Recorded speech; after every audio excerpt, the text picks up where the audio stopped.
आइए हम लोग जानते हैं रसायन। रसायन में चैप्टर नंबर 1 यानी पार्ट नंबर 1 रासायनिक अभिक्रियाएं एवं समीकरण। तो इसमें देखिए हम लोग बताए हैं बहुविकल्पीय प्रश्नोत्तर। तो बहुविकल्पीय प्रश्नोत्तर में हम लोग दिखाए हैं कोई इंपॉर्टेंट्स वगैरह क्वेश्चन। तो इसमें से 1 2 3 ETC 4 5 6 4 5 तक का हम लोग वीडियो अगले बना चुके हैं, ठीक है। लेकिन 6 7 8 आज मैं बताने जा रहा हूँ, वो उस नंबर का नाम है 6 7 8। तो आइए सबसे पहले हम लोग जानते हैं क्वेश्चन नंबर 6 में। देख रहे हैं आप क्वेश्चन नंबर 6। तो क्वेश्चन नंबर 6 में कह रहा है कि समीकरण CaCO3 CaO प्लस CO2 किस प्रकार की अभिक्रिया है। तो किस प्रकार की अभिक्रिया है, तो देखिए अब यहाँ पे आपको ध्यान देना है कि संयोजन अभिक्रिया, प्रतिस्थापन अभिक्रिया, विस्थापन अभिक्रिया, वियोजन अभिक्रिया, ये 4 यहाँ पे ऑप्शन दिए हुए हैं। तो संयोजन अभिक्रिया भी नहीं होगी, प्रतिस्थापन अभिक्रिया भी नहीं होगी और विस्थापन भी अभिक्रिया नहीं होगी। इसका उत्तर होगा वियोजन अभिक्रिया। तो वियोजन अभिक्रिया क्यों हुआ? CaO3 CaO प्लस CO2 किस प्रकार की अभिक्रिया बनाने में वियोजन अभिक्रिया मदद की है। तो आइए हम लोग जानते हैं वियोजन अभिक्रिया के विशेष रूप और विशेष जानकारी। तो एक क्वेश्चन थी समीकरण CaCO3 CaO प्लस CO2 किस प्रकार की अभिक्रिया है। तो उत्तर में लिखेंगे वियोजन अभिक्रिया कहलाती है, ठीक है।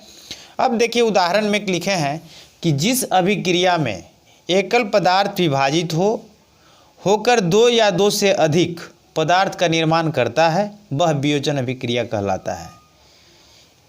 तो आप समझ गए कि एक विभाजित होकर 2 या 2 से अधिक जैसे कि 2 3 4 5 6 7 8 9 10 ETC अधिक पदार्थ का निर्माण करता हो वह वियोजन अभिक्रिया। तो कौन करता है? देखिए जैसे कि CaCO3, तो Ca किसका होता है? कैल्शियम का Ca किसका होता है? देखिए CaCO3 डैश इक्वल तो क्या बना दिया CaO प्लस CO2, ठीक है। तो दोनों को मिल करके क्या बना दिया? कार्बन डाइऑक्साइड, ठीक है। तो CO2 Ca प्लस CO2 बना दिया। अब समझ में आ गया कि कैसे वियोजन अभिक्रिया होती है। तो यही था वियोजन अभिक्रिया का डिफिनेशन, ठीक है। अब क्वेश्चन नंबर 7 में आते हैं। Fe प्लस CuSO4 है ना, FeSO4 प्लस Cu किस प्रकार की अभिक्रिया है। अब देखिए कि इसमें वियोजन अभिक्रिया 1 2 3 4 4 ऑप्शन दिए हैं। पहला में दिया है वियोजन, तीसरा में दिया है संयोजन, तीसरा में दिया है विस्थापन और चौथा में दिया है द्विविस्थापन। तो देखिए पहला भी वियोजन नहीं होगा, संयोजन भी नहीं होगा। अब देखिए विस्थापन दिया है और यहाँ पे दिया है द्विविस्थापन, तो द्विविस्थापन भी नहीं होगा, इसका आंसर होगा विस्थापन। तो विस्थापन क्यों हुआ, आइए हम लोग जानते हैं विस्थापन के विषय। क्वेश्चन नंबर 7 में हम लोग पढ़े थे अभिक्रिया। तो Fe plus FeSO4 plus Cu किस प्रकार की अभिक्रिया है, क्वेश्चन है। इसकी आंसर है विस्थापन अभिक्रिया कहलाती है। तो विस्थापन अभिक्रिया क्यों कहलाती है और संयोजन अभिक्रिया, वियोजन अभिक्रिया ये सब क्यों नहीं कहलाई, विस्थापन क्यों कहलाई। तो विस्थापन अभिक्रिया के बारे में हम लोग जानते हैं। ये उदाहरण है। तो उदाहरण में लिखे हैं कि विस्थापन अभिक्रिया को हम लोग एक शॉर्ट फॉर्म में बोलते हैं जिसको डिस्प्लेसमेंट रिएक्शन बोलते हैं, ठीक है। देखिए डिस्प्लेसमेंट रिएक्शन वह रासायनिक अभिक्रिया केमिकल रिएक्शन होती है जिसमें ज़्यादा अभिक्रियाशील तत्व अपने यौगिक कंपाउंड से कम अभिक्रियाशील तत्व को विभाजित कर देता है, वह विस्थापन अभिक्रिया कहलाता है। अब देखिए डिस्प्लेसमेंट रिएक्शन में धातु और अधातु, अब इसमें भी क्या है, धातु और अधातु के बारे में भी जानेंगे लड़का। धातु और अधातु जो है,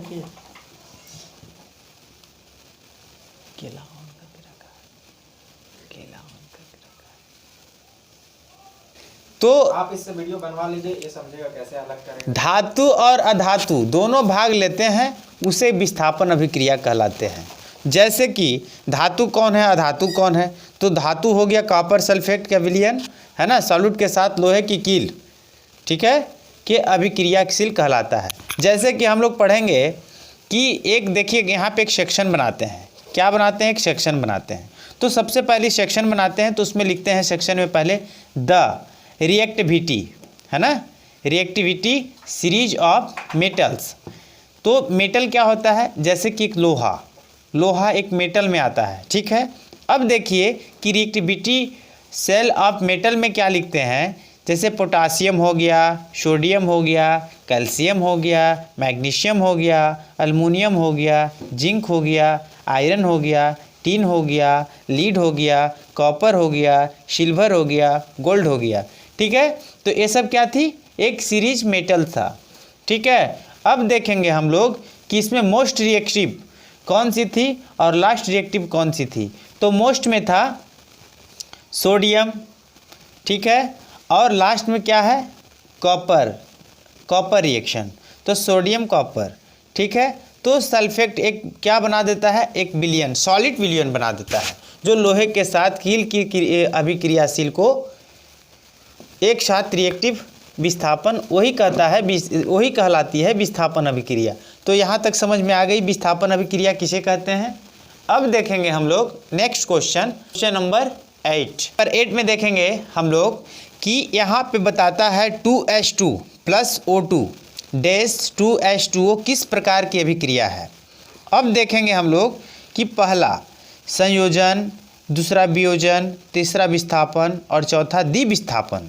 अब देखेंगे कि वियोजन अभिक्रिया भी नहीं होगी, तीसरा विस्थापन भी नहीं होगी और द्विविस्थापन भी नहीं होगी। संयोजन, इसका आंसर होगा संयोजन।